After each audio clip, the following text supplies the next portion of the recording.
Hello and welcome to KennyRoy.com. I'm Kenny Roy. This is the Ask Videomail for the week of January 30th, 2012. Welcome to the site, to all you new members, and welcome back to all the old members. Don't forget, the Ask Videomail is your chance to get your question in character animation or performance answered in a video just like this one. But if you want me to answer your question, I need to have it, so you got to send it to me. Send your Ask Videomail questions to webmaster@kennyroy.com. I go through all the questions and I answer the ones that I think will help the most people. And there's no such thing as a stupid question, so please send one in if you haven't already. It's the best way to get the most for your subscription here and participate at kennyroy.com. Now, you also, don't forget, can send me your Maya file. And this week, someone sent me a Maya file, and I love getting Maya files because it's a great chance for me to see what you're doing. If you have any problems, if you're struggling with your workflow or just a single concept, I can pick it out. I can see it because I've seen hundreds, if not thousands, of animations in, actually definitely thousands. What am I talking about? In my time at Animation Mentor, like all the mentors, I've had hundreds of students and seen thousands of animations, so I can pick out what's going wrong, most specifically with your workflow, when I see a problem with the animation. So that is what's happening this week. We are looking at a Maya file. I have been given permission to share it with everybody, so you're going to be able to download this Maya file and see for yourself what's going on and give it a try as well, the fix that I suggest. So please do that. It's a great, come on, where else can you send your Maya file in and have someone take a look at it and make a video about your Maya scene file? Nowhere. So come on, take advantage of it. It's a great way to get a lot out of your subscription. Speaking of which, there's always a great referral program going on. You can get free time if you refer your friends to kennyroy.com. Got a couple things coming up. Let me see here. Working on How to Cheat in Maya 2013. That book will be out probably the middle of this year. You should probably check out How to Cheat in Maya 2012. There is going to be a whole bunch updated. It's not going to just be like a new cover and that's it. It's a serious update to the book, and it's going to be all new scene files. So it's really a book that you should probably update every single year as Maya updates, because we're going to put in a ton of information for you to take advantage of. Okay? The Animalia.eu website is popping. A lot of buzz about the courses that we're offering in the Czech Republic at the end of the summer. Keith Lango is going to be there. Oh my God. Amazing animator, really talented guy, and I, of course, am going to be there. So there's just a lot of things coming up. And let's see, for the summer, I think SIGGRAPH is in LA again this year, so that'll be a lot of fun. Let's start talking about that in forums. Let's start figuring out a time we can all meet. It'd be great to have a kennyroy.com get together. I'll buy you all a drink. Okay? So without further ado, let's check out this week's Ask Videomail question.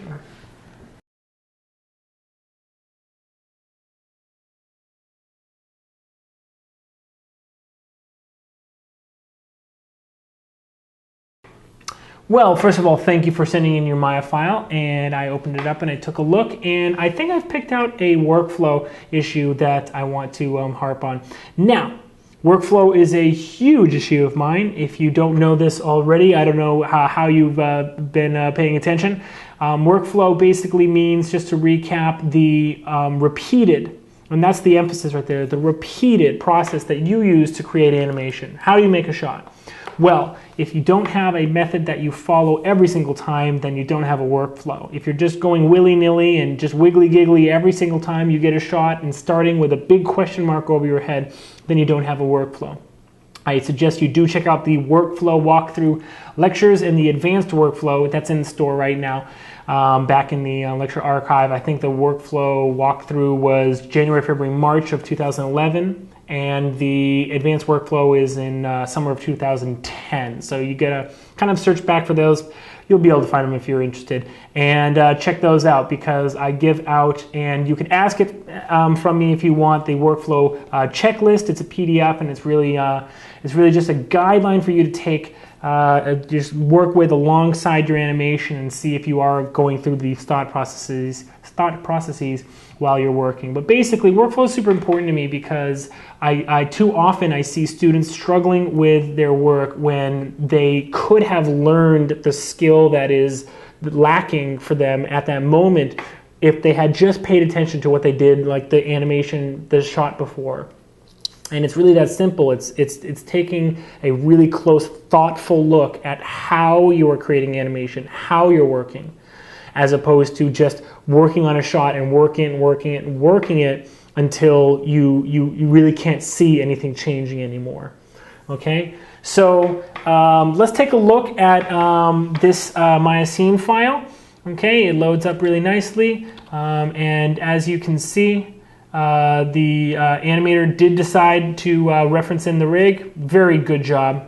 I'm going to not include this rig in the reference. You'll have to find this, but it's called the D rig. I believe it's on Creative Crash. I'll double check, but if it's not on Creative Crash, then I'll figure out where to find it for you. But I do not like to redistribute rigs because I don't own them. But this is at least proper workflow from the start. Referencing in the rigs is a great way to start. One thing that you probably want to do is have a ground plane that has a texture on it, so you can see how far the character is traveling. So I'm just going to really quickly, this will take just 1 second, throw a checkerboard texture on the ground. Normally you don't have to worry about too much about how much distance a character travels, especially if that character is like in a film, because that scene will probably be laid out for you. So you'll have like kind of a guideline to work from. I'm going to make it not too contrasty, and then I'm going to go back to the texture here and just turn up the resolution just so that we can see a little bit more. There we go. So here we go, and it's a start-stop walk. Now specifically, a start and stop walk has two things in it that are two moments in it that are basically the mirror opposite of each other, a start and a stop, but they have the same issue. The issue that I want to talk about with this shot is actually the weight transfer before the foot is lifted. Really, the steps are working pretty nicely. I would say that the feet could be on the ground just a little bit longer in passing. So for instance, like this foot, as it plants, right when it plants, basically, even as it's planting, the back foot is coming off the ground. So instead of having it, plant and come off the ground, normally in a comfortable walk, we have the planted foot, the back foot on the ground still for at least one frame, normally somewhere around 2 or 3 frames when they're walking. But this is maybe just a little bit of a walk that's a little bit stretched. It's not a perfectly comfortable walk. It's a little bit of a purposeful walk. It looks like there's a little bit of stomping, a little bit of purposeful stride in this walk. So it's okay that this one doesn't have that, those frames. But just when you're timing it, thinking about it, I would put that in. It also probably means that the Y range is a little bit too tall because there is some stretching where the foot does leave, leave the leg here. But really specifically, I want to talk about workflow, and I want to talk about when you start and you stop this walk. Now, this animator does have the character leaning forward before they take a step, and that's great. I really like that. They also have him rotating in the Y-axis. That's great as well. But when they take this first step, there is a lean over, but it is not as much a lean over as it is a lean forward. And I do like to emphasize the transfer of the weight. I think it's important too. So because we don't want to change the timing too much, I'm going to start him just a little bit more centered. And by the time he lifts that foot, I'm going to actually really get this hip with the weight on it. Okay? Just like that. Now I'm going to delete this key. I'm going to set a key on 10 and 1 and delete this key on 7, and just so that I can rebuild the kind of breakdown on purpose that I want to make. Okay? So you see how already it feels like that weight is transferring and that foot really can lift up comfortably. I like that. It does feel like things are hitting a wall here, so I'm just going to set another key on 10, 16, and 13, and then delete 13 and see where that pop is coming from. Okay, I would say that the rotation is happening a little bit too early. So like it looks like he's already tilting twisting his body to make up for this leg coming out even before the leg is planted. I would say that it probably only needs to happen as the leg plants. So I would delete the rotate Y key right here, and then just push this maybe 2 frames.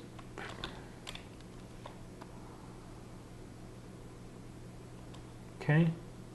And you see how his knee is popping now? That just means that we need to just work the hips a little bit and range that again. But specifically, workflow-wise, what would be wise to do is make a really thoughtful weight shift before you start any action, especially a walk. You can always tone it down. You can always tighten up the animation, water down the poses, reduce the amount that he weight shifts. But if you start with a really strong, by the book, just big, in front of you, in your face, weight shift, then you know you're always starting on the right foot. Pun intended, ding! All right, no, you know you're always starting in a way that you can always bring it back from. And if you remember in the video, was it, let me think here. I think it was the December lecture, exaggeration as a workflow tool. We animators were fishermen. We cast our line out and then we reel it in. We don't try to push the hook in the water, splashing it with water or blowing it to try to get it to the fish. We always cast it out and reel it in. So this is another one of those things, a really powerful kind of, in your face weight shift. Great way to start this off. Okay. And then when you get the footfall, when you establish the stride length, okay, if you had established a stride length, I feel, a little bit earlier on, and that stride length, you can find out all about stride length and how to find it in the quick quad walk lecture. I think that is, geez, let me think. I think it's either September or October was the quick quad walk, and it's an hour long, and it's how you get 4 feet cycling with perfect stride length, and it's great. If you had followed the stride length, then you do it in this order, workflow-wise. Remember, I like to harp on workflow because next time, now you know, I'm telling you exactly what to do. Now this is your workflow. So do that weight shift, establish that stride length where his planted foot can stay on the ground for 2 frames while the front foot has just planted. And then once you have taken your 2 steps with that perfect established stride length, then he comes to a stop, and then you do what I'm about to do, which is end with a nice weight shift. Okay, so you see how he comes to a stop, and yeah, he's over this planted foot, he is, but for the most part, he kind of actually settles into just almost perfectly centered. Whereas I like to, when we're coming to a stop, really kind of emphasize that weight shift that has to occur in order for things to be back on balance. So here he comes up here. Let's actually zero these hips so that we know what we're getting. Okay, and now let's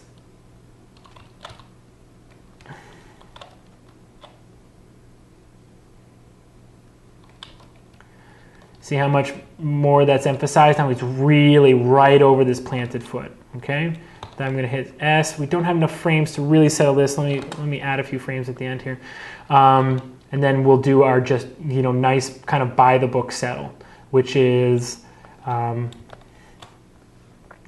little bit of. Let's actually delete this one. Actually, delete this one too. Okay, so it's a little bit of rotation. Let's get this back centered. Okay, and the translation happens on the opposite frame. All right, and then just we come back a little bit, and then on the next frame, the translation. So they're working kind of opposite each other, and then they both come to a nice settle.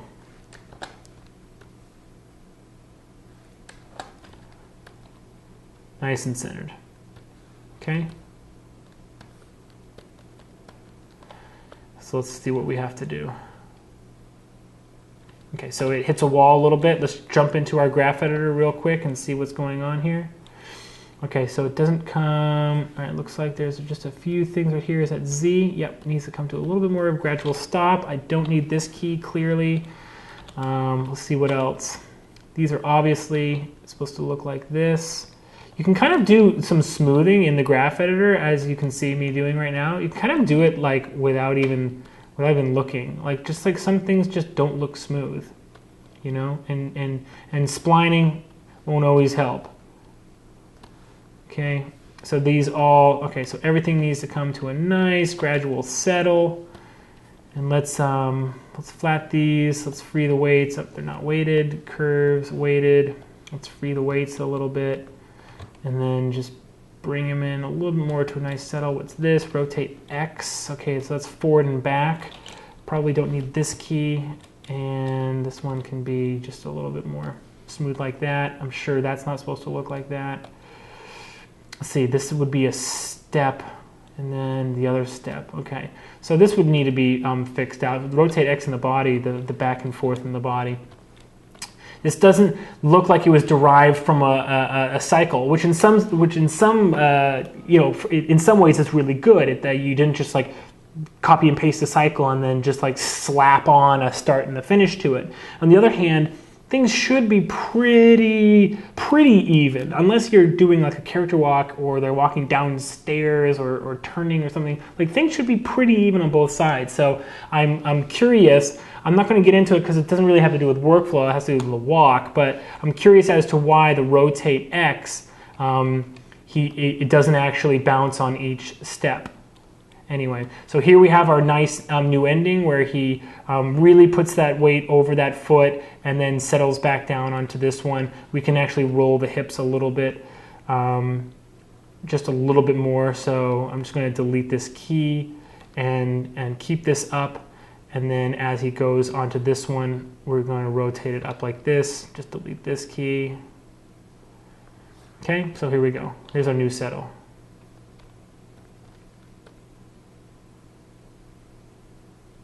Okay, now this is obviously a little big. The amount of rotation we're getting is probably a little too exaggerated. But you know what? Look how much easier it is for me to reel this in than it would be, you know, to add it on top of animation where everything is keyed all over the place and is way too, you know, overdone and oh man, it's just be such a pain.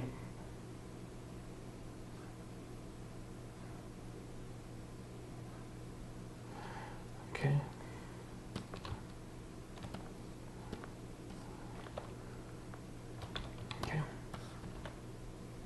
Here we go.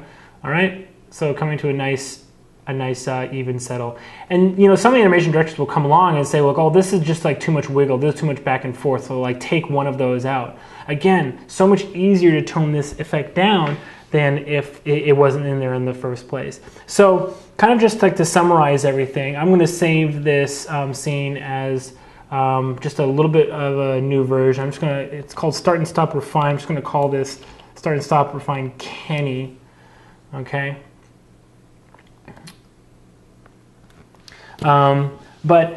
So basically, you know, from a workflow standpoint, this has a lot of potential. I think that the best you know, summary I can give is that this looks like it was started with a lot of really good fundamentals. But workflow wise, take a second to really do that like exaggerated and really like thoughtful and focused weight shift, and then you start your walk and your walk, it just feels like the weight is now going back and forth, and it just ends up feeling more fluid.